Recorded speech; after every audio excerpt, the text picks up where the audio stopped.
There's no place like home for the...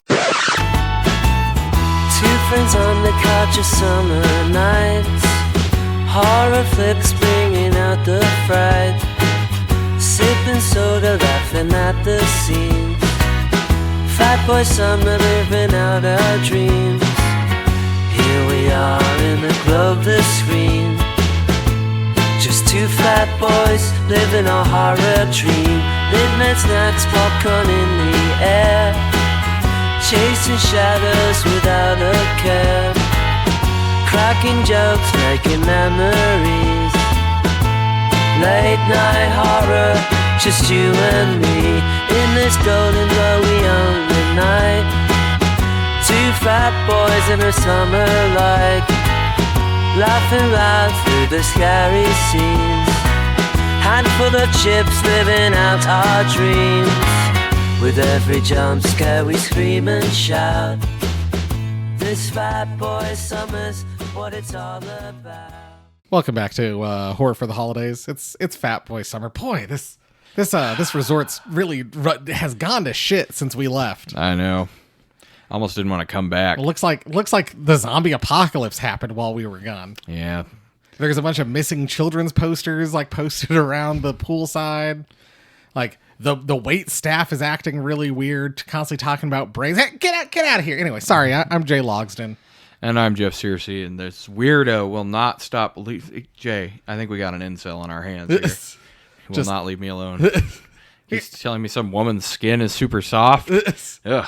God. Jeff, that's a different movie. That's P2. That's P2. We're doing Fat Boy Summer guy's movies. Here. What's he doing? God, get back where you belong. It's almost like we had a break in between these episodes, Jay. And it doesn't make any sense.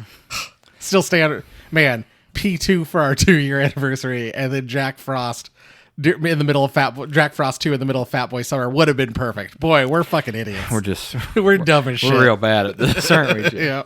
Oh, well, let's continue to be bad at this, Jeff. Let's dive in to Frogman. Dun dun dun. Maybe the movie that has been the most anticipated by you and I since we heard it existed and knew nothing else about it. Indeed. If you're a real sicko pervert, you've heard about the Frogman on cryptid episodes before. Yeah. Love the Loveland Frogman. This did nothing to tamper my love for the Frogman. Released March 8th, 2024. Written and directed by Anthony Cousins, who is also has Frogman Returns in pre-production. More on that at the end of the movie. Mm-hmm. And also directed segments for both Scare Package movies. Have you seen any of the Scare Packages on Shudder? I saw Scare Package 1 and thought it was pretty good. I saw Scare Package 2 and turned it off like 15 minutes in. He did the segments that are I think they sound like they're kind of Halloween themed. It's like part 5 and part 7 or something like that are the names of the segments. Also written by John Karsko, who wrote those Scare Package segments. We've got Nathan Timashuk, who is Dallas, and he will be in Frogman Returns. Chelsea Grant plays Amy and was in the Scare Package segments. And rounding out our 3 lead actors is Benny Barrett as Scotty. Old Scotty. Toussaint Morrison, who plays Dallas's brother-in-law, maybe named Ben. I couldn't quite catch his name. Yeah, probably. We last saw as David in 13 Sleighs Till Xmas. What, like our second ever episode? Yep, something like that. In the segment Dear to Santa. I don't even remember which one that one is. Listeners, write in. Remind us which one that one is. It's the one where the reindeer's trying to break into the cabin. Oh, okay. Yeah, it's like the killer reindeer monster. Oh, okay. That was a good one. Yeah. Tagline: The Croaks are no hoax. I love it. Reminds me of my favorite, one of my favorite current wrestlers, Timeless Tony Storm, and she'll say stuff blah blah blah blah, like this broad is no fraud. Indeed. Like she has catchphrases like that. So the Croaks are no hoax reminds me of Timeless Tony Storm. We were cheated, Jay. I just want to put that out there. This movie's built on a falsehood. It was actually filmed in Stillwater, Minnesota. I know. I saw that too. But, hey, Anthony Cousins, if you're needing two fat guys to show up for Frogman Returns, Oh yeah, we're more than happy to drive up to Stillwater, Minnesota. indeed. We're not that far. Where to watch? Tubi, a bunch of the free places. Yeah, Screambox I think has it. Also, Get the Blu-ray. you can buy a Blu-ray from TerrorVision You should. and get all. Well, mine has the cool packaging because I bought the deluxe edition. I think the other ones have regular packaging, but also has a different cover, which is a bit of a bummer. I enjoy the woods and then the woods making the Frogman outline on them. I think that's a pretty cool cover too. Mm. This one has the frog tongue and the wand that shoots sparks out of it from the lore of the Frogman. Exactly. Yes, Frogman's famous wand. You know, I think he's an alien. What? What about him having a wand makes you think he's an alien? I mean, it could be alien tech. I don't know, Jeff. Personal experience. I think we just kind of said it. Yeah. We'd heard this movie existed and went, man, we got to see Frogman. This is a perfect one-sentence review of this movie, Jay. I don't know. Well, do you have anything else? What was it? Let me see. I had some. We said the Stillwater, Minnesota thing. Oh, I saw that it originally came out at Popcorn Fright Festival in August, and I was like, I wonder why it didn't blow up and get picked up by somebody. That seems kind of odd. Usually, Shudder or one of the streaming services would pick something like this up. No, this seems like the amount of people who loved this movie. I'm surprised it wasn't a bigger deal. They got the TerrorVision distribution, and I think that was pretty popular. I think people who wanted it got it, but yeah, I've not heard a ton of people talk about it. A lot of people I follow. This was probably one of their top 10 horror movies of last year. It was shot on a high 8 camcorder, and then it was ported over to VHS. That's what gives that beginning part that grainy look. Okay. So it was achieved naturally, not through like a special effect. I thought that was pretty interesting.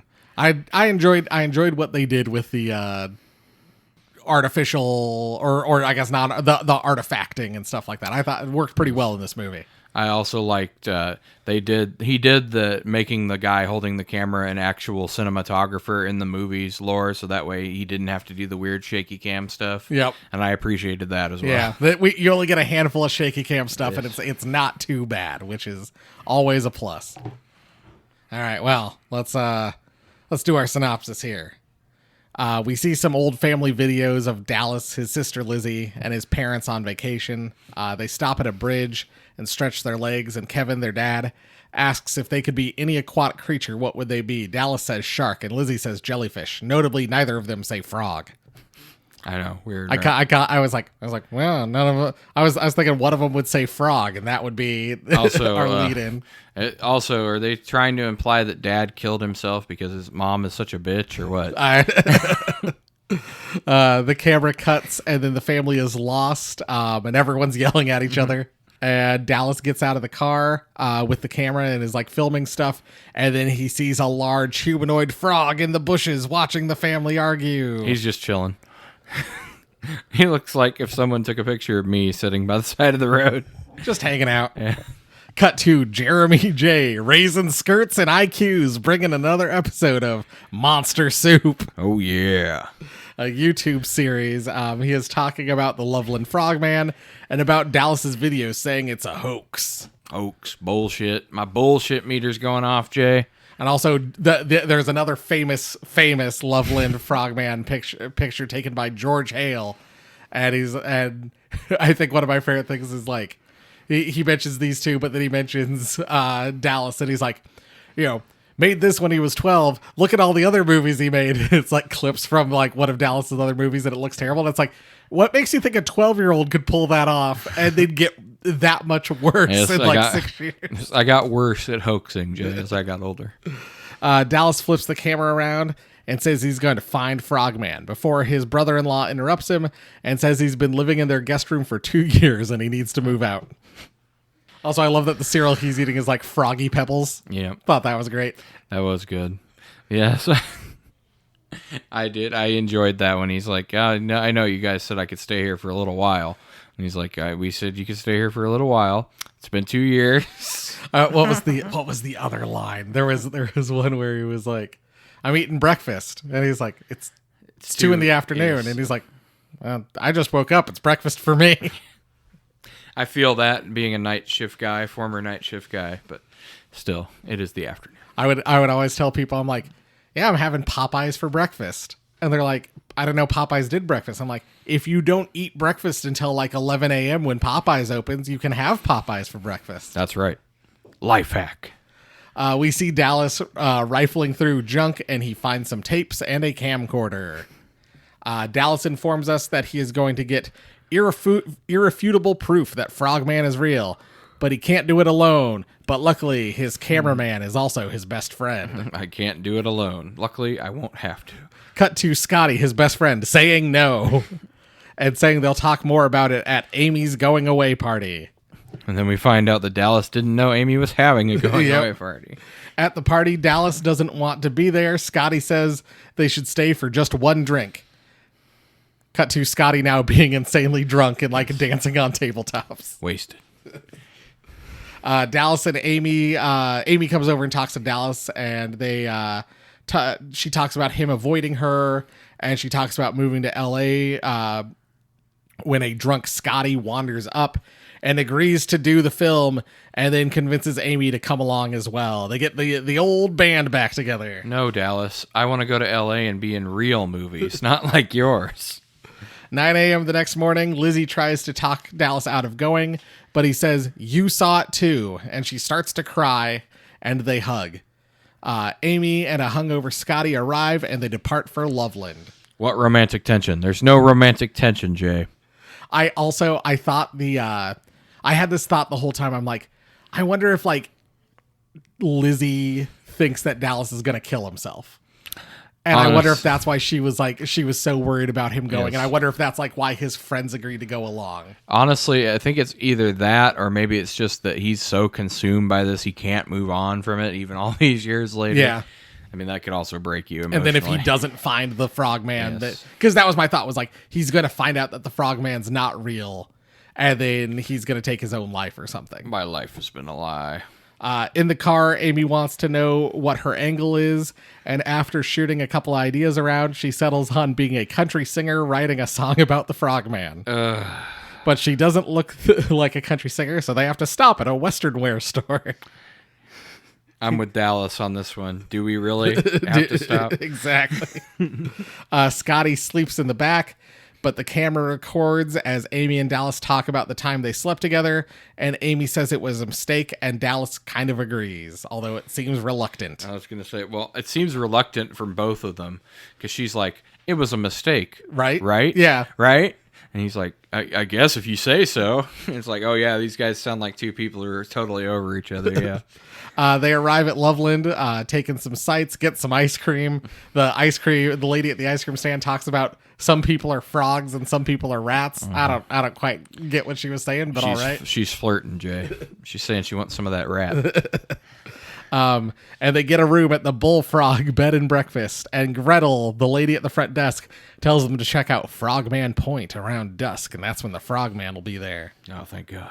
Which you would think, if this was like common knowledge, Yes. more people, like, I don't know, the government would be posted up in Loveland. You would think that if the Frogman was commonly there, that guy who was doing the podcast at the beginning would have went there and seen the Frogman. Right, exactly. They all party for a bit in their room, and we watch some clips from one of Dallas's other movies. When Dallas leaves to go to the bathroom, Scotty mentions to Dallas that he wasn't asleep, and he heard the whole conversation, and that Dallas didn't think that him and Amy hooking up was a mistake, but Dallas comes back and the conversation is cut short. Yes. Amy's like, what did he say? I mean, I don't care, but what did he say? The next day, Amy is interviewing people. One guy mentions that Frogman can read minds, but Dallas wants it to be serious. He doesn't like this whole country singer angle. So he goes and does the interviews himself. And at one point, someone says he's a gaping asshole. Cult? I'm not in a cult. Who said cult? Some locals talk about a cult of the Frogman.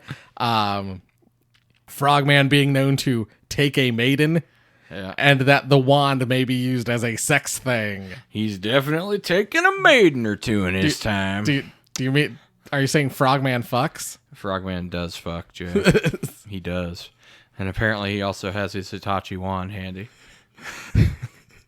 Is it then we cut to Scotty saying, is it an ancient god or an ancient alien maybe? Or is he just a big frog trying to get his rocks off? Who gives a shit? Yes, and more accurate than you'll realize later on. Dallas finds a cave entrance, but can't fit in there, but it's like underneath the town. You know where he could fit in there, Jay? If he didn't have these damn arms. They stop by the Sticky Tongue, a Frogman-themed gift shop. With the greatest merchandise of all time. And a Frogman expert that works there. We see all sorts of different Frogman shirts with slogans like, MILF, Man, I Love Frogman. Others, but that's the best one. Yes, that's the one. Dallas also sees a flute that can be used to summon the Frogman. Amy tells him not to waste his money. And then the scene is cut short. We can assume. We will learn that Dallas wastes his money. On that and a hoodie. They arrive at Frogman Point. On the way there, Amy mentions a large police presence. I thought this would pay off more. It really didn't. That was kind of disappointing. It is dark, and Amy and Scotty are losing patience. But then Scotty sees something moving off in the distance. You missed a very important plot point, Jay. Oh. You have to pay $5 to get in to see the Frogman. Oh, yeah, you have to pay $5 to go Dallas to Frogman does not Point. have $5. So Scotty's like, well, I guess I'm making $995 for this job instead of $1,000. But after Dallas chases him down and everyone chases down the Frogman, turns out it's just the loser from the gift shop. Yeah. And then Dallas is so mad, he throws the Frogman mask into a tree. Oh, when I saw the Frogman out of the corner of the camera, I'm like, I really hope that's not the real Frogman because that looks terrible. Dallas goes and yells at Gretel, the lady who owns the Bullfrog Inn, and her demeanor kind of changes, and she gets really, like, she seems very sweet and nice. And as soon as he, like, starts, like, questioning her and bringing stuff up, like, she gets very cold. And, like, granted, sure, she's being yelled at, but also it seems like she might be hiding something. Mm-hmm. But it's also, his escalation doesn't make a lot of sense because it's like, she could just be like a random old lady who just sends people out there. She may not even know what they're doing out there. Right. This is a pretty big jump to assume that she's the mastermind of the fake Frogman. She then tells them to leave town while they still can. That's not ominous at all, Jay. No, of course not. No, everything's going to be fine, Jeff. Jay, listen, Jay. Frogman fucks, but there's no cult. There's no cave system under the town. We're not all members of it. Just leave it alone. Just leave town. Frogman doesn't pick brides and trap them in weird cocoons. He does not have a history of using his weird wand thing to trap women, Jay. Doesn't. Dallas says he's not leaving, and now they are driving to George Hale's house, the guy who has the other credible Frogman images. But the sheriff pulls them over and also tells them to leave town. But Dallas pushes on to George's house. Disobeying authority. For sure. Tisk tisk. They arrive at George Hale's house. George is kind of a cantankerous, angry old man. But he tells them, like, the story of his picture. He and his friend were out picking mushrooms, and they got dark, and they made their way back to their cars. And when he turned on his headlights, the Frogman was looking in his windshield at him. And that's how he snapped the picture. Dallas then asks again about the cult, and George gets upset, but says, after tonight, it won't matter anyways, and gives Dallas a map. Also, a couple other things. George gets upset when they ask about his granddaughter, and he mentions all the people in town aren't as excited about Frogman as everyone else is. So there's some kind of divide about Frogman. Oh my God. You telling me there's two different sects of the Frogman cult, Jay? I was like, is this some kind of cult of the thorn situation? You just see me in a robe down there, and I'm like, everything's got to be fucking political, doesn't it? They go to where George gave them on the map, and they start shooting. Dallas finds some green ooze on a tree, and as they are walking past it, Scotty accidentally trips and touches all of it. Nice. Don't stay. Did they learn nothing from Black Christmas 2019, you gotta watch out for the ooze. Nope. Nobody ever watches out for the ooze, Jay. The goo? I don't remember what we called it.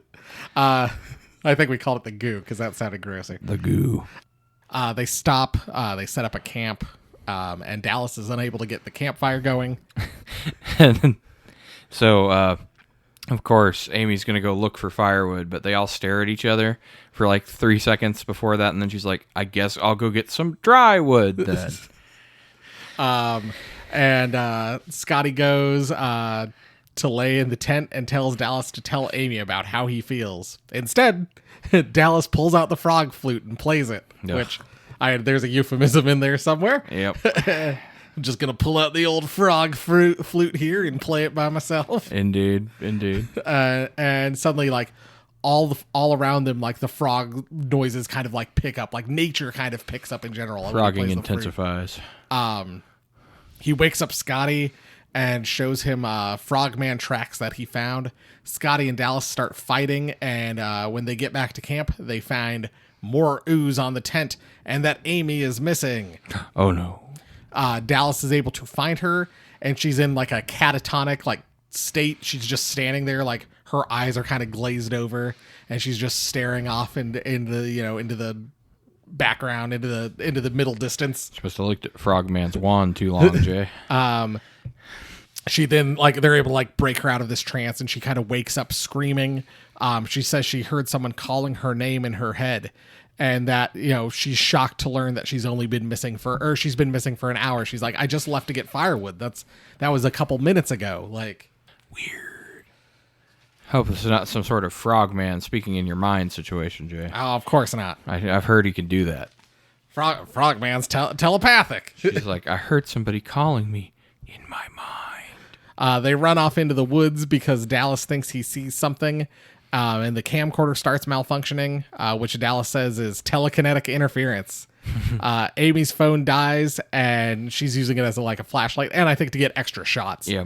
And when Scotty is able to get the light on the camera back on, Frogman is hanging upside down behind them and hisses.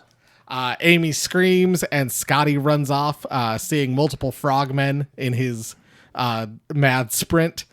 He hides, turning off the light. And when he turns it back on, Frogman attacks and chases Scotty off screen. And then we see a flash of light. Oh, my God. Amy and Dallas find him, and they head back to their vehicle. And as Amy is starting the vehicle to speed away, we see another Frogman looking in the sunroof at them. God, they really love to do that. Dallas checks the footage and sees Scotty got footage of the Frogman, and he says, "We did it." I know. It's one friend is dying of clearly some weird disease, and the girl he loves has just been scared out of her mind. We did it, guys. Possibly possessed. Certainly had some kind of psychic episode. We did it, guys. We did it. At the bullfrog bed and breakfast, Dallas wants to confront Gretel, and Scotty goes into the bathroom, and we see he's got a bunch of warts, boils, something on him, forming on his face and on the back of his hand. And then he goes and he pukes off camera. Thank God we don't have to see that. He then comes out, and Amy is trying to convince Dallas to leave, but Dallas keeps saying that he hears chanting. Dallas and everyone else follow it to these two big, imposing wooden doors, and he and Scotty go, but Amy just says she wants to stay at the bed and breakfast. Oh my God. The doors lead to a tunnel system, and they track through it for a while before they discover a girl being dragged in front of a group of masked cultists, led by Gretel, the lady who does the bullfrog in. Oh my God, don't forget they're doing a nice Latin chant, Jay. And when she starts chanting, the girl's eyes glaze over, and then Gretel says, just like Amy's did, Gretel says, "They will be bound in holy matrimony." And we see a frogman walk out of the tunnel behind her towards the girl. Hopefully you produce many pollywogs. Yep. Out walks a frogman, but gunshots are fired, and George Hale, the guy who said it would all end tonight, starts shooting, and he takes the girl away and he rescues her. And then a bunch of the cultists also see Dallas and Scotty and give chase. Ah, yes. And at this point, I'm like, that's cool that he's doing that or whatever, but it's like the swamp is full of frogmen already. Yep. Scotty and Dallas are seen, and they run, bumping into a frog cultist. And then they find Amy, who heard the screaming, so came into the tunnels instead of, I don't know, hiding somewhere, leaving. Yeah, you know. They hide, and when they think they've been passed by, Scotty turns the light on the camcorder back on, and we see these big, giant, like, spheres Oh, my God. that are all, like, gooey and, like, fleshy. And inside one, they find George's granddaughter, who's pregnant. Oh, God. And then she starts screaming and gives birth to a baby frogman. Finally. And the umbilical cord's all, like, gross. And it looks great. It's nasty. Scotty drops the camera, and when Amy turns the light on him, his eyes are big, and his warts have spread to, like, all over his face, and he runs into the tunnel. Is he turning into a frogman? Or that weird cult. We saw a cultist with, like, weird deformed face. He's turning into a frogman slave. Yep. The camera then starts to malfunction, and we see the frogman shoot his wand, just like in the legend. Sprays him with his wand, Jay. I assume, and like we get a bunch of like weird like clips of like things not adding up, and I'm not sure if this is supposed to be like the telekinetic, like the psychic powers of the frogman, like I'm guessing are also so. manipulating the videotape. So we're seeing maybe, yeah. Say the only thing I could think is maybe you're seeing like some imprints of like what he's projecting into Amy's mind or something like that. And but when Dallas comes to, he sees Amy being dragged away, and he chases her. And we see the frogman with his tongue like wrapped, like cocooned around Amy. Yes. Like pulling her away. Dallas shoots the wand and is able to get Amy out of the tongue, and they run off. Unsurprisingly, Jay, Frogman's tongue game's on point. They run into George, who leads them to safety, and then he goes back in to try and save his granddaughter. They don't have the heart to tell him that she just gave birth to a frogman baby. Yeah, and probably died. Dallas is happy. They kind of like make it back to the road, and Dallas is happy that they have proof, while Amy has a breakdown and sobs. Your best friend just died. We fade to black, and the words, "Authorities refuse to take this footage seriously," appear on the screen, followed by, "Scotty Fontaine is considered a missing person. Amy Matheson currently lives in Los Angeles, California. Dallas and Amy haven't spoken in over a year. George Hale and his granddaughter were never seen again. After that night, their whereabouts are unknown. Frogman is still out there." Frogmen. And then we get a shot of Scotty, like, kind of goofing for the camera, and it says, "For Scotty" on the screen. Yeah. And then it says, directed by Dallas Kyle. And then we hear a bunch of applause, and it's a screening of the movie of Frogman. Yeah. And like they left all that in the movie of Frogman. I know, I thought that was really weird. And then the guy at the screening is like, "And here's Dallas Kyle, the director." And we cut to Dallas sitting backstage as the guy keeps calling him out to the stage, and Dallas just sits there, kind of like a glazed look on his face. He's been Frogman. Frogman, credits roll. We then hear the applause again, and we come back to Dallas, who reaches into his pocket and pulls out the wand, and it starts to glow. Credits again, and then at the end of the credits it says, "Frogman will return." Dun dun dun. End of movie. End of Frogman. Frogman out. But Frogman will return in Frogman Returns. Hopefully.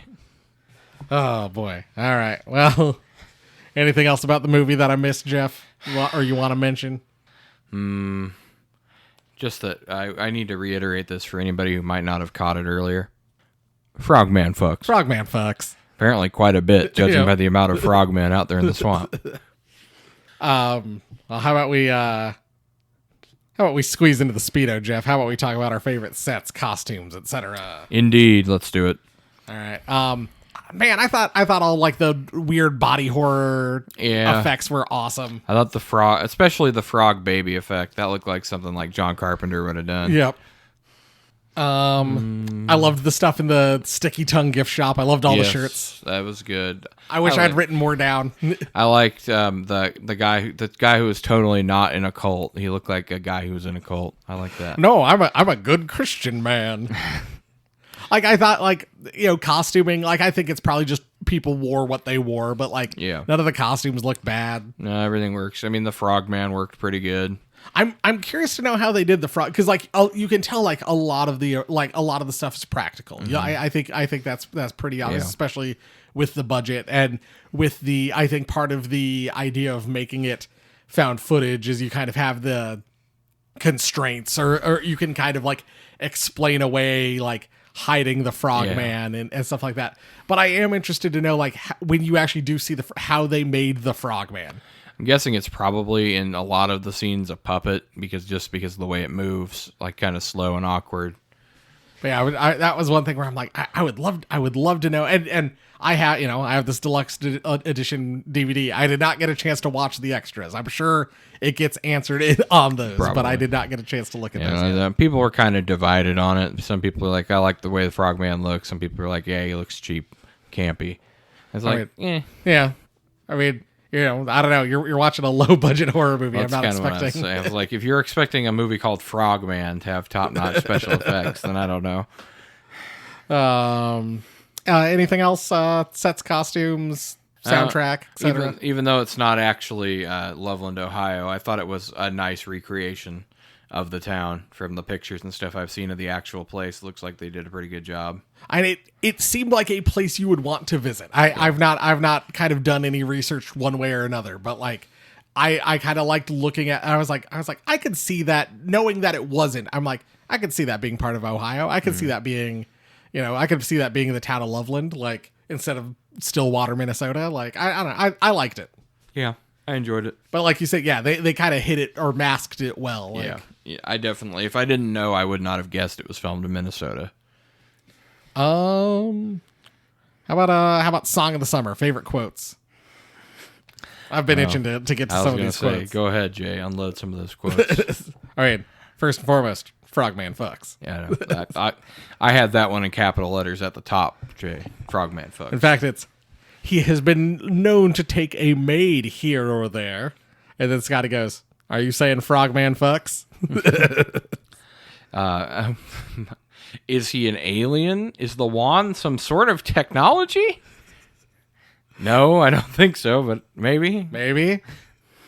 What if I saw Frogman when I was a kid, but no one believed me? So then I am coming back 20 years later to prove he exists. This is Amy trying to find the angle for her character. It's Scotty.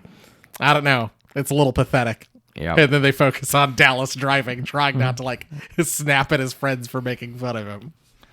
Have you all heard about Frogman Point? Here, take a car. He comes out round dusk. It's like, okay, well that'd be useful information to spread probably. Right. It'd be more useful to have, I don't know, multiple people talking about it as opposed to the one lady at the bed and breakfast. Yeah, especially if you're trying to make your money on Frogman. My last one. If you were anything, if you were an aquatic creature, this is their dad. And then Lizzie, Dallas's sister, jellyfish. And then the dad goes, jellyfish? So you sting people with your sharp teenage bitterness. Yep. I felt that. My oldest isn't even a teenager yet, and she's getting some of those teenager. A fish. Shark's not a fish. Yes, it is. I like Yes, that too. that was my last one. Oh. All right, which one do you want to do next, buddy? Let's get into the summer spirit. All right, hot. How summery is the movie? How summery? Should we do kills or should we do like almost like the scares, like the scares slash kills? The atmosphere. I'd say it's very summery in both because I mean they do a good job of making it look like it's hot, swampy mess out there when they're going to look for the Frogman. And I mean it's essentially at the beginning when he first sees the Frogman, and in the second part of the movie where he's an adult. It's a road trip movie, and you don't get much more summer than a road trip movie. That was my thought exactly. I'm like, it's very spiritually summery. Yes. Like, it is friends going out on a road trip, family going out on a road trip, especially in the first one, dad wanting to have his camcorder out and Yes. record everything. Feels very like 90s. Yes, it gave me like the way that their dad acts at the beginning and reminded me of like Chevy Chase's character in Vacation. Oh, absolutely.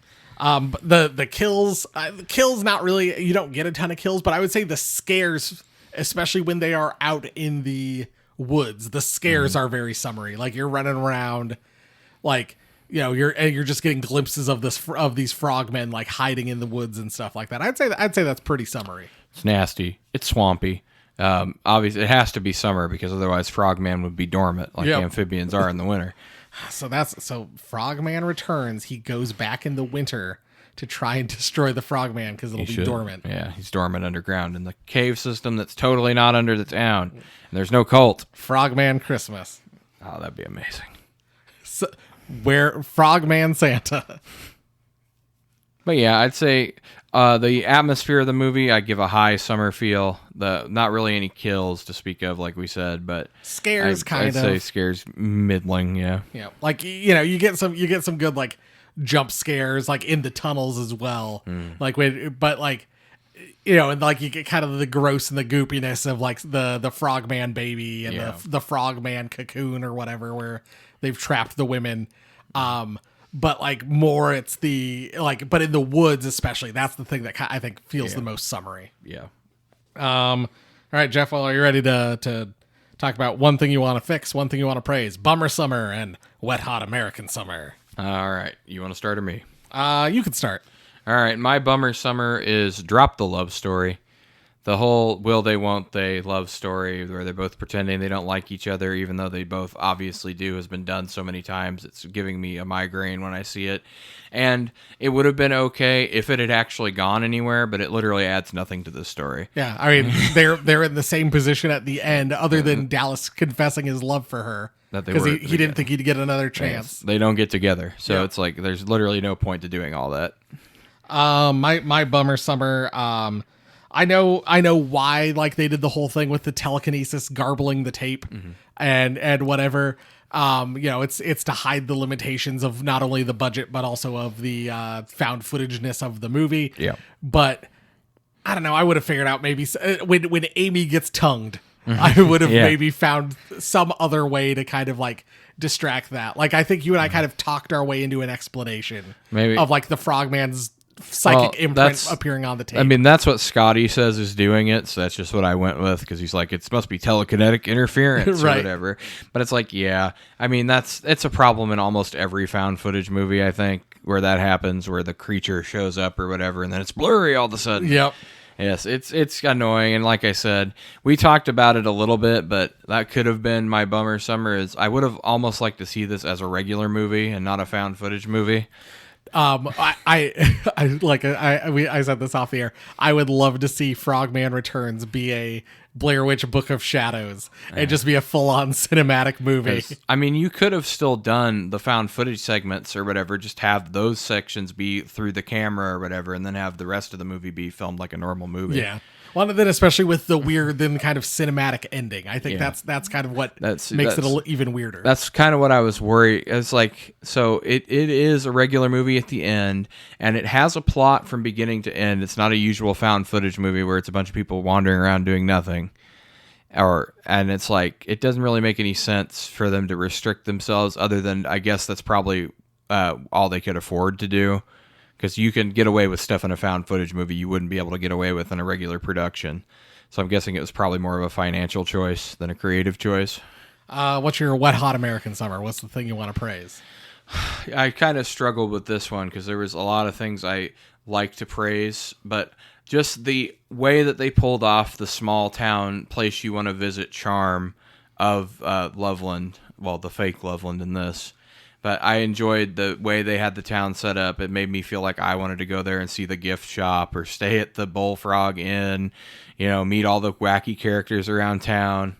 I thought it'd be like go out to the Frogman Point and see the guy in the terrible costume. Seemed like they did a really good job of making this seem like a place I would like to go see. No, I'm so disappointed that I can't do those things because that was awesome. I'm right there with you. Yes. I thought that was great. That would be a great horror for the holidays trip episode if we could go do something like that. We'll go up to Stillwater, Minnesota. We'll be like, this is where they shot that scene. Yes, of course. the favorite. Oh, we're here for the Frogman tour. The tour of the movie Frogman. I wonder if they have anything like that gift shop in Loveland. They've got it, right? Like Yeah, you would got think so. Like the amount of like Bigfoot stuff that is just anywhere near like wooded areas and like mountains. Like you've got to think around Loveland. They've got to have a Frogman. We need to do some research. Maybe we need to take like a Frogman road trip. It's also like same kind of deal. You know, locally we have the Van Meter Visitor, our giant pterodactyl that shoots lightning out of its face or whatever. Of course, yes. And like other than Van Meter Visitor Fest, which I think has only been going for a couple years now, I don't like Van Meter itself hasn't really embraced the whole we're Van Meter. Like Which, this is you where see, if I was on that city council, that shit would be all over the place. Oh, absolutely. Drawing in tourism. I'd be fucking promoting it all that. I'd be pushing. I'd be like, no, more visitor stuff.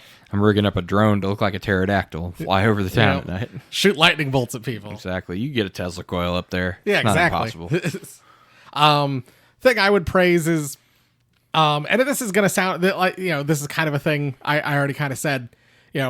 I know I could have if I had more time I would have watched the Blu-ray thing.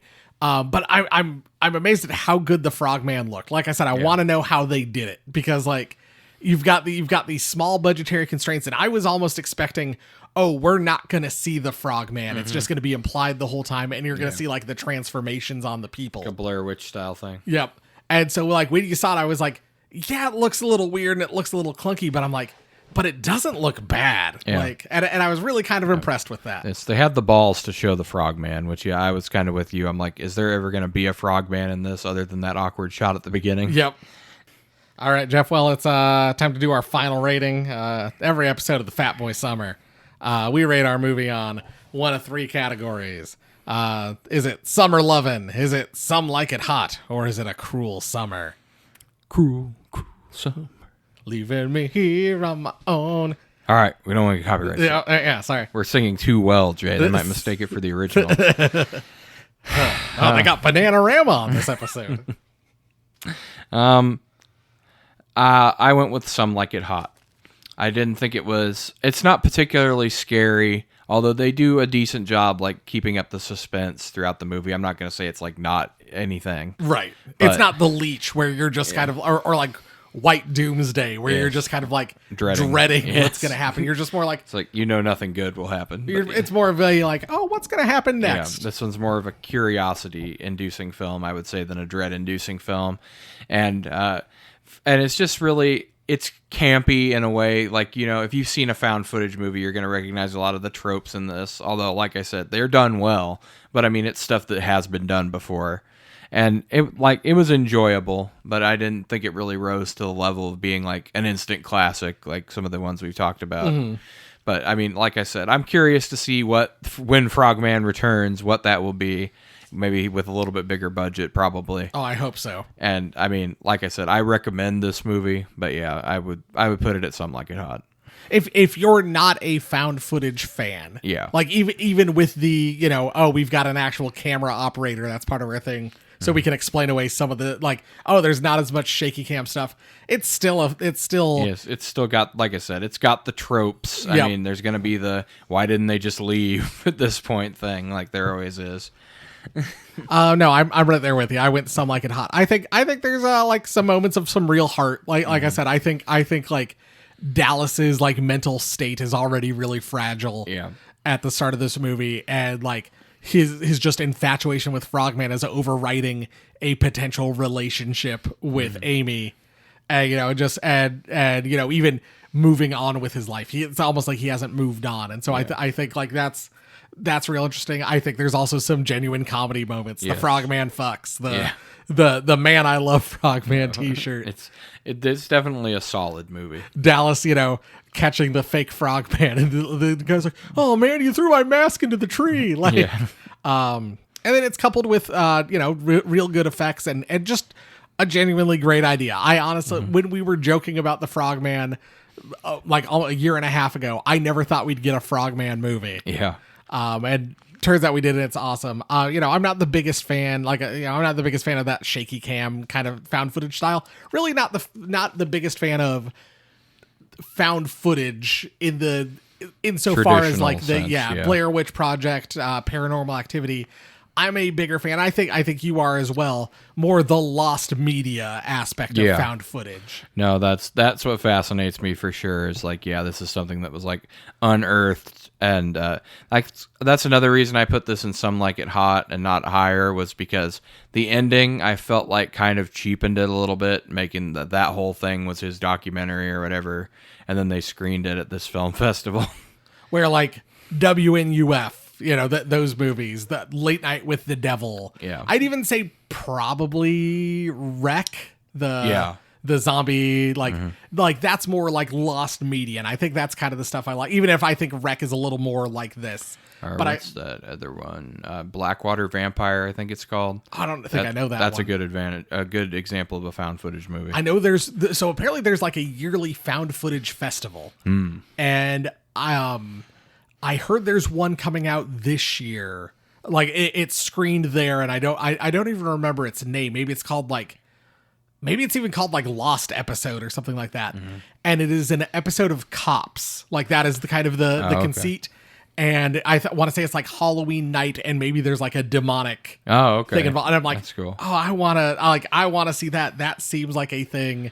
That seems like the thing for the spooktacular. But yeah, this being like ending up being a mainstream consumer movie product, he's like debuting in LA or whatever. I felt kind of like that's a weird ending for this. But my final line, man, I love Frogman. Man, I love Frogman too, Jay, and not just because he fucks. Yeah, but because he's great. Because he shoots lasers out or sparks out of his wand. Frogman is good because Frogman is great. There, I Clintoned you. Well, Jeff, we're getting sand in our buns. Oh, no. Well, we're wrong. We don't know what we're talking about. No, this isn't a solid middle of the pack movie, Jay. It's actually dog shit. Yeah, this movie fucking sucks. I've got 4, but there's 2 that I really want to do. So it depends on how many. I have up to 5 I could use, so we could do all 4 of yours if you want. All right, sure. Do you want to go first, and we'll kind of sure back and forth? Let's do it. The Frogman is an amphibious assault on cinematic standards. Ooh. This is from Academic Snobbery.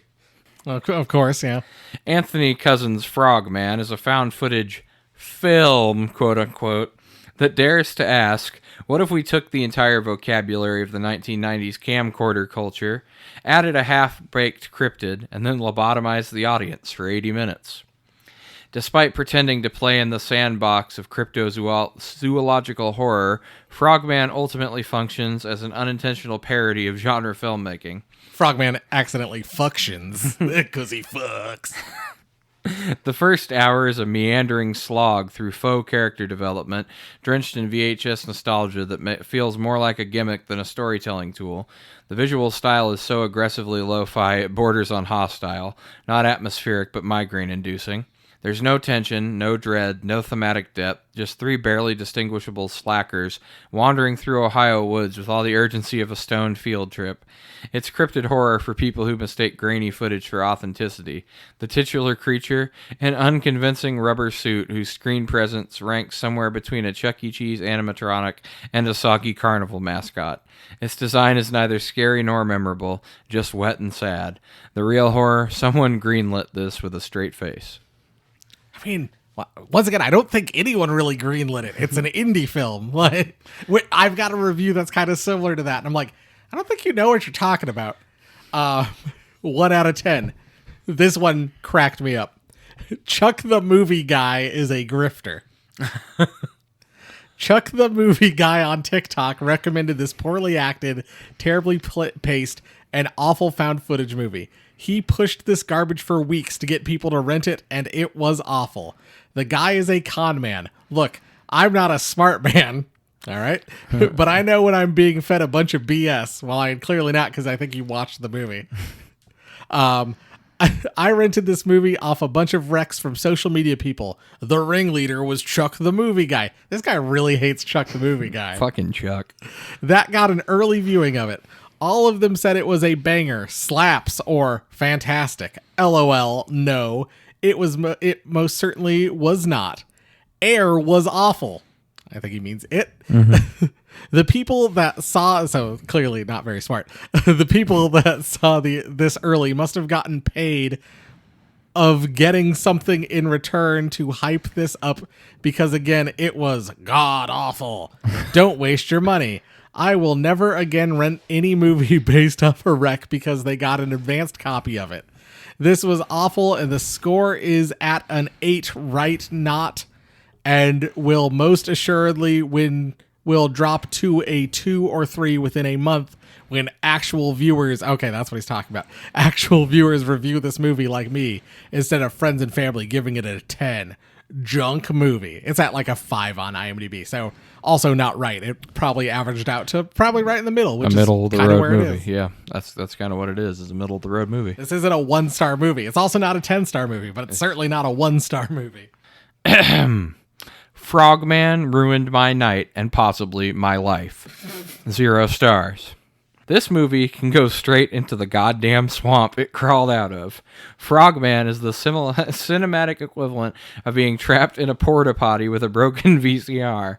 Nothing happens for like an hour except these chuckleheads talking about frogs and dad trauma like it's fucking Hamlet. There's literally no dad trauma like discussed. And the camcorder aesthetic, I'm guessing they're talking about his dad recording everything because he gets made fun of for that when he's leaving. And the camcorder aesthetic, bro, it's not immersive. It's a war crime. I had to pause the movie twice because I thought my retinas detached from the constant jitter and VHS flicker. And when you finally get to the goddamn creature, it looks like a meth-addicted Kermit in a wrestling singlet. I've seen better effects on public access shows from 1996. No scares, no pacing, just a long, boring lead up to a damp frog suit doing its worst Gollum impression. This wasn't a movie, it was a prank, and I fell for it. Burn every copy, salt the earth, yeet this shit into the river where it belongs. No, I'll keep my copy forever. 2 out of 10. Terrible. Terrible. My admiration for found footage features brought me here. My inquisitive nature led me to this. But now I'm regretting my decision hard. I understand the financial restraints and the logistical challenges, but I cannot get behind the shortcomings in the writing. So you'd think, oh, they're gonna provide examples of the shortcomings in the writing. No, they don't. They just... Okay. I was going to say, because you could. The process of writing any story and turning the same into a film script does not mandate any unmanageable resources, and hence, lack of funds will not cut it as a passable excuse. Oh, so you're gonna like point out what those story issues are that make this bad. No. Frogman, despite having a novel idea, failed to provide thrills or even some degree of an excitement, and that is mainly due to its literary limitations. Once again, are you going to provide examples? No, they're not. The writing sucks. None of the characters had depth, nor did they come off as likable. Not to mention, their performances are dramatic and far from convincing. I think my favorite thing recently has been the like, this movie sucks because of XYZ. And then, oh, so you're going to provide an example of the thing that sucks about it. No. Nope. They're just going to keep saying that thing about it sucks and not say anything else. It sucks, Jay. Take my word for it. Anyway, this was off Concerned Parents, Jay. Boy. This is a website you can go to if you want to see if things are appropriate for your children. Oh, Frogman is appropriate for kids. We thought it was a monster movie. It was a mistake. My husband and I love campy creature features. We even let our 14-year-old watch them with us, but he's not allowed to watch anything rated R. Don't mind me, I'm just looking to see if the rating of this is R. But Frogman was not fun. It was not spooky. It was not even interesting. It was a group of vulgar, aimless 20-somethings cursing into a camcorder and being generally unpleasant for an hour before a man in a Halloween costume that we probably could have bought at Spirit Halloween showed up to scream in their faces. We expected a lighthearted, scary little romp about a frog creature. What we got was borderline unwatchable, visually and narratively. The found footage angle meant the screen was constantly shaking and glitching, and several times we had to mute the sound because the static made our ears hurt. I don't think the static was that noticeable at all. It was hard to follow and even harder to care, and it was over, and my son just looked at us and said, "What was the point?" And we couldn't answer. TVMA. If you're not letting your kid watch rated R movies, why are you letting your kid watch a TVMA thing? It doesn't have an official rating because I'm sure it didn't get rated, probably. MPAA rated, but it's a TVMA. Like, come on. Oh, yeah, closed out of my thing. Hold on. Oh boy, here we go. This one was bad. 1 out of 10. I'm on a FF streak right now. What do you think FF stands for? Frog freaking. I was going to say Fantastic Four. Future Foundation. I'm on a Fantastic Four streak right now, so I'm watching Frogman instead. Exactly. And I kept seeing this one come up. I've seen movies with stupid names. Found footage. Yeah, Yeah. of course. Yeah. I've seen movies with stupid names, and they were awesome. Okay? Yeah, that's right. They were awesome. Yep. All those stupid name movies. So I would say most movies probably have stupid names. Like, Well, I mean, see, this is another example of I liked lots of movies with stupid names. Maybe list a couple as an example. yes, tell me one other one. So I figured this would end up being a little gem. This movie truly sucked. The minute you see the image frozen on screen at the beginning, I was definitely not hopeful. I trudged through the first half hour and couldn't stay awake. Started where I left off the next day and fell asleep. This movie is massively boring, and as I suspected, really cheesy, but not fun cheesy. I hated the characters, the acting was really bad, and the story wasn't interesting. I was waiting for something mildly interesting to come in and save the day. That did happen when the credits began. Ooh, this gives FF a bad rep. Oh, poor Fantastic Four. Damn, it hasn't even been out yet. Seriously, though, avoid this one. The title is not ironically silly. I mean, it's based off of a cryptid. Come on. It's a crappy film with zero redeeming qualities. I mean, I think the gore effects looked odd. Even if nothing else, the gore effects and like the all looked great. Like, come on. Or like the goo effects. The goo effects. Yeah. Is that it? I've got one more after that, but Okay, here we go. This one is from Movies Bloody Stool Gave Me AIDS on Reddit. all right. Yeah, that's a Reddit He's username. apparently a popular movie reviewer on Reddit, Jay. Frogman, the death rattle of DIY horror. There are many forms. No one tell Chris LaMartina. He already put out a new movie. Too late, death rattle. There are many forms of death. Frogman is death by exposure, prolonged, embarrassing exposure to every bad habit indie horror has refused to grow out of. Cousin's debut doesn't just borrow from the Blair Witch blueprint, it vomits it back up, smears it in TikTok irony, and slaps on a Monster Energy sticker. This aesthetic is VHS on VHS on VHS, because why build tension when you could just obscure the screen with visual vomit? They don't really do it that often. Like, even though I complained about that, like, they don't do it that much. The dialogue is a montage of bro energy and unresolved daddy issues. You know a movie's in trouble when its central emotional arc feels like a bad improv sketch that won't end. And the creature, if you told me it was built out of used car seat covers and CVS Halloween masks, I'd believe you. Even the third act, the only part with any forward motion, feels like it wandered in from a different, worse movie. If this is cryptid cinema's next great hope, it might be time to throw the whole swamp out. That's what I have to say that. Average Reddit user. Yeah. 2 out of 10. This has to be a joke, right? Does it? Either the directors / actors took this film way too seriously, or this is all one supposed to be one big parody of the Blair Witch Project. Yes. If it is the former, then how embarrassing for everyone involved. If it is the latter, then it was too subtle on the parody part. No, it's supposed to be a found footage movie about Frogman. Like, come on, it's clearly not supposed to be a parody. What the fuck are you talking about? It's a parody. Unfortunately, it never comes close to reaching so bad it's good status. It's just bad. The thing that will make you the most uncomfortable watching this is knowing that anyone involved in making this movie no longer has a future in the film industry. No until this review about Frogman Returns coming out. Uh-oh. You watch 90 minutes of people ruining their careers, and it's hard to watch.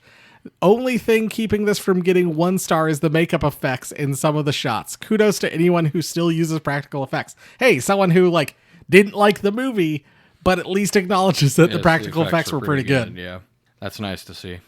I mean, I still don't think that makes it a 1-star movie, but whatever. Or a 2-star movie in this case. All right, I have one short one and then one to finish off here. All right. So the short one, title, Bro No.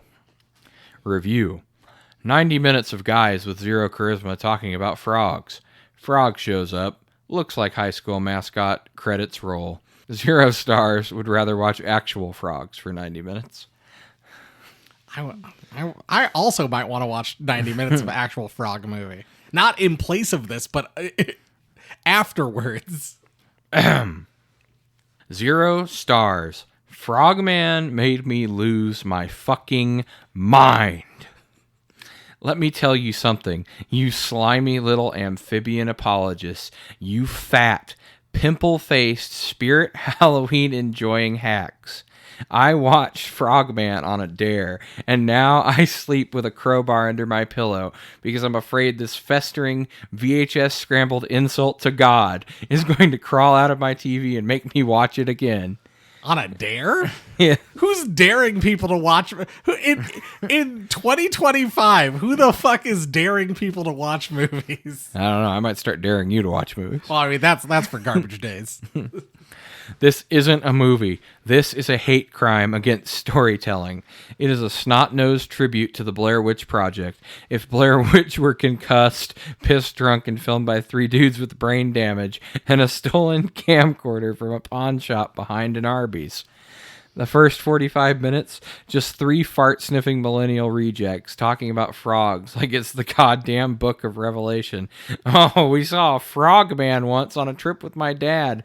Bro, I've seen a frog too. It doesn't mean I have to film myself crying about it for an hour while hiking with emotionally constipated Walmart stunt doubles. And then the fucking creature shows up. Holy shit. I have seen more threatening amphibians in the Rainforest Cafe animatronics. The frogman looks like Kermit the Frog lost custody of his kids, took up taxidermy, and wandered onto the set thinking it was an AA meeting. And the footage, shot on a camera that apparently runs on black mold and regret. I don't know if it was glitching or if I was having a stroke from this movie, but either way, I hope this VHS tape catches fire in a Goodwill bin and spreads like cursed celluloid herpes. There is no plot. There is no arc. There is no point. There's just mud, wet denim, male tears, and a rubber suit that smells like Axe body spray and sadness.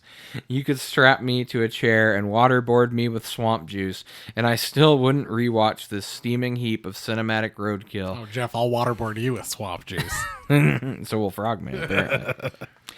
I want my time back. I want my neurons back. I want to go back to a time when Frogman didn't exist. I didn't know that this movie could make me want to rip my own eyes out with a VHS tape rewinder, but here we are. Burn it. Throw it into the Loveland River and shoot anyone who tries to fish it back out. That's it. All right. Well, Jeff, I'm wondering how many of these people, I think one of them mentioned the cryptid angle. Yeah. That like Frogman's actually a real thing, that this is based off of folklore, like cryptid folklore. I wonder if that would have improved any of these people's viewing, knowing that in advance. Maybe. Honestly, I don't know. I don't know, but like some of these people like don't seem to get kind of the joke that. Yeah, they don't seem to really understand that Frogman is an actual thing that people go see. Yep. Or actual thing that people, but no. I mean, it's a thing that exists in reality, not just the reality of this movie. Yep. I'm just wondering how many people like, oh, what kind of dumb idea is Frogman? Well, ask the town of Loveland, Ohio. It was a good idea to give a no-name place on Ohio a place on the tourist map. That's what it was. Yep. Well, Jeff, let's well, our bouncer's acting a little weird. He's looks like he's got some bite marks on him. Oh boy. But there's some frogmen that are trying to get in. We got to figure out where to put them on our VIP list. I mean, with all the powers of the Frogman, I think, and there's so many of them out there in the swamp. They got to be better than the grabber. The grabber, yeah, he would get Frogman for sure. Those zombies are unkillable. It's going to take some doing to get. But I mean, if Frogman is capable of using his wand to influence their minds, could he control the zombies? That's a good question. I don't know. Or would his spreading rot disease affect them, or would it not? Or would that's the thing. We know the trioxin can reanimate half dogs. Mm-hmm. I assume the trioxin could or the zombies could then make the frogmans Zombie frogmans. Which then I think means the zombies are more powerful. Theoretically, yes, but it's like I'm really stuck on the real question for this is, can the Frogman control the zombies or not? Because they still have their mental faculties. True, those ones are more powerful. So I don't know. Whew. And there's a lot of frogmen out there in that swamp. Do we kind of have a tie? Do we have for the first time ever, do we kind of have like a statistical tie? Yeah, I think we're in for you Warhammer buffs out there, I think we're in an orcs versus Tyranids situation where the two sides will just keep fighting each other forever. Man, I'd pay to watch The Living Dead, The Return of the Living Dead versus Frogman. Yes, just make that next. Yes, Return of the Living Dead zombies somehow wind up in the Frogman swamp. That'd be good. Oh, give that to me now. Put that directly in my veins. But yeah, honestly, I think we have to leave him at a tie until Frogman returns and we see more of Frogman's powers. Yep. All right. Well, Jeff. Garbage day! Huh? No!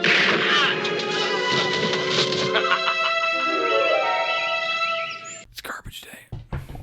How does Jay keep smuggling all these things into the resort? They said no outside food and drink, Jay. There's no way. Have you seen what like the people at the front desk are like now? I was gonna say, come to think of it, no staff has asked me any questions the entire time I've been here. It's kind of weird. Oh boy! All right, we've got chewy ice cream sandwich inspired Chips Ahoy. I was gonna save those till the end. Okay, that's dessert. We've got 3 different types of Gatorade to try. All right, delicious Haterade. We've got Gatorade mashup, Cool Blue and Fruit Punch. That's why I got you that little cup. Oh, okay. There. I was gonna say that's what the cup is for. We've got Gatorade mashup, Lemon, Lime, and Orange. Okay. And we've got limited edition Aqua Blast, the Casey's exclusive, I think. Interesting. And every summer, Lay's does those flavor challenges. Yep. Bacon grilled cheese. Oh. Korean style fried chicken. Ooh. Valentina and lime. Those are we're eating big on Fat Boy Summer. Apparently this is a big old Fat Boy Summer meal. All right, the Joe Bob cooler's closed. Oh, thank God. Thought he was gonna put something else out of there. I'm gonna try some Valentina and lime. All right. I'm gonna start with the bacon grilled cheese first. I don't know that it's anything to write home about. It's good.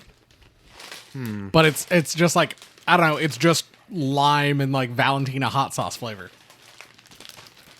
Not really getting much of any kind of flavor off the bacon cheese. It smells cheesy. No, they smell good. It's not getting a whole lot of the flavor off of it. I even went back for a second chip. It's just not much there. I'm getting cheese. I'm not getting bacon at all. Yeah. Definitely getting the lime and hot sauce off that one. No. If this Korean fried chicken's anything like the Korean fried chicken you can get over in Clive, then it should be pretty good. What Dak? Yeah, that place is good. I don't know what that is, but I don't think I would call it Korean fried chicken. I was gonna say this is not fried chicken. Yeah, even on the second chip, I'm not really getting much. Yeah, if I was gonna keep one of those around, I guess I would keep the Valentina and lime around, just because it does what it says. Yeah, it's closest to the actual flavor. All right. All right, which Gatorade do you want to start with, Jay? Here, let's start with Aqua Blast. All right. Just like Frogman, we're gonna be blasting. Yes, we're gonna be blasting in the aqua. It even looks like swamp water. I would say pineapple, maybe a mango kind of scent. Yep. Not bad. Very like fruit punchy. It's got a light flavor. I like that in a Gatorade. I don't like it to be too overpowering. Yep. This is pretty solid. All right, let's do mashups. Cool Blue and Fruit Punch. That's two good Gatorades, so let's see what they're like together. Nice swamp water color. Good. Yep. Pretty good. That's honestly not a bad flavor. Yeah. I'm not a fan of Cool Blue or of Fruit Punch. But I think, like... Together, yeah. I think this one's actually pretty tasty. Yeah, I get Cool Blue or Frost, usually, when I get it. Oh, yeah, I'm a big light blue Frost Glacier Freeze fan. Yeah. All right, last one. Lemon, lime, and orange. We'll see. Could be really good. Not bad. I'm not a big artificial orange guy. Yeah. But this is more like kind of a citrusy almost flavor. Certainly you don't get a ton of that artificial orange, which is nice. Not bad. All right, now for dessert. Now for a palate cleansing chip. I think I would do probably the lemon lime orange at the bottom, then the aqua blast, and then probably the Cool Blue fruit punch. Yeah, I'd agree.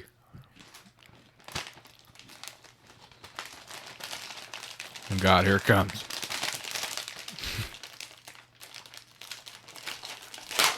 He's struggling with cellophane. He's smelling the cookies. All right, so they're ice cream sandwich inspired. Also, these are the soft, chewy kind, not the hard, crunchy standard kind. ones. Yeah, I like both. I don't know if you're a soft or a hard guy. I think I'm a little. It depends on the cookie.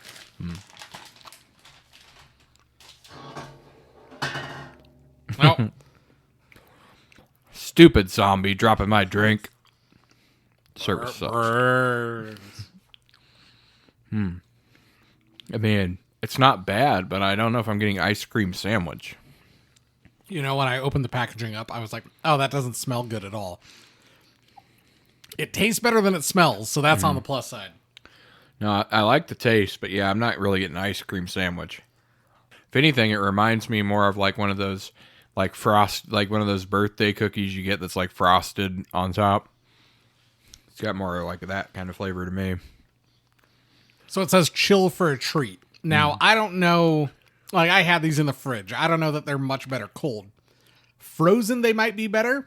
Yeah, that could be. But I almost wonder if you, like, I don't know, put these in like the microwave for like 10 seconds.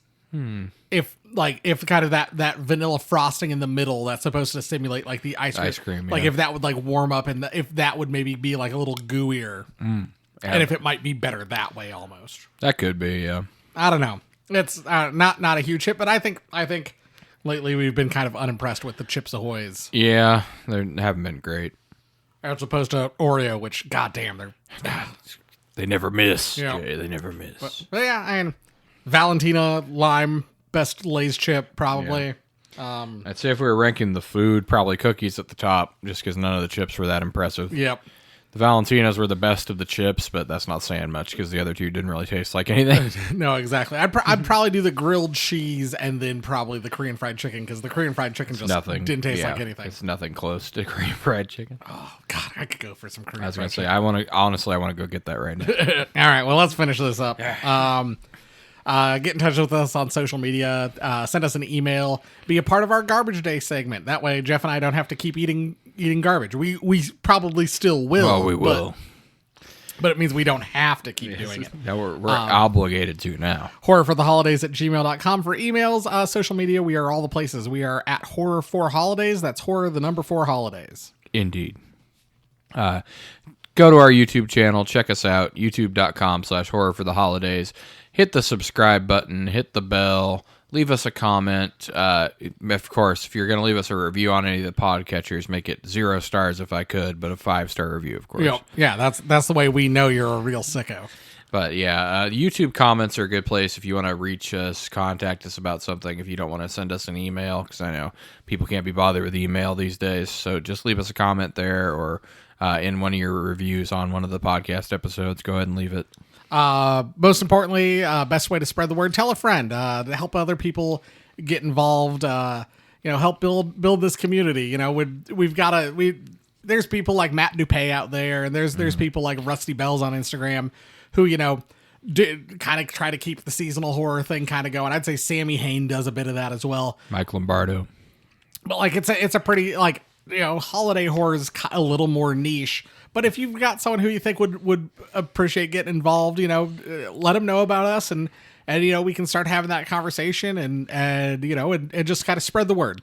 Or if they're just a regular horror fan, maybe ease them in with a spooktacular episode that you like, or one of these Fat Boy Summers. Yep. Probably a spooktacular episode. These Fat Boy Summers. Oh, it's been a mess. What a mess of a Fat Boy Summer, Jay. Oh, these Fat Boys, they're so messy. Well, that could have been expected. They're messy bitches, those Fat Boys. Lastly, oh boy, they're not going to be proud to have us. The Christmas Podcast Network. We're proud to be part of the Christmas Podcast Network. All the places, they're great. Totally Rad Christmas, Holidays After Dark, Seasons Eatings, Christmas Creeps, Advent Calendar House, all that good stuff. Jerry D, mail me snacks. Oh, man, yeah, Jerry D, you hear that mystical boinging? Yeah. The Ghost Samurai's coming for you. I hear it all the way from Wisconsin, the mystical boinging.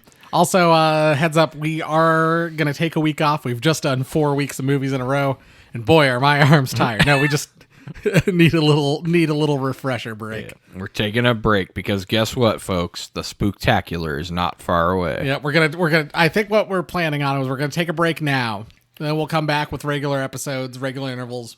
Because the next mainline episode will be the start of season 4, and then after, and then I think the week before the Spooktacular starts. So whatever that would be, September. I'm doing this on the fly. Hold on. Would that be the week of the 22nd?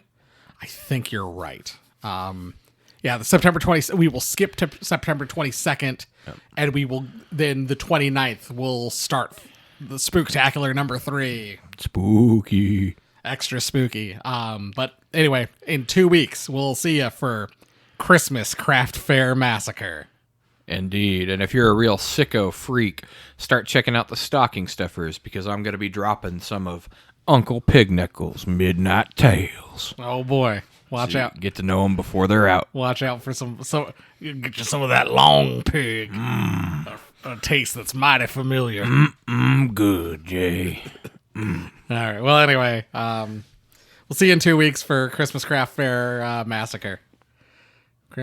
Chris Massacre is something completely different. Christmas Craft Fair Massacre. Cut the feed. We're getting Frogman. Bye. Oh.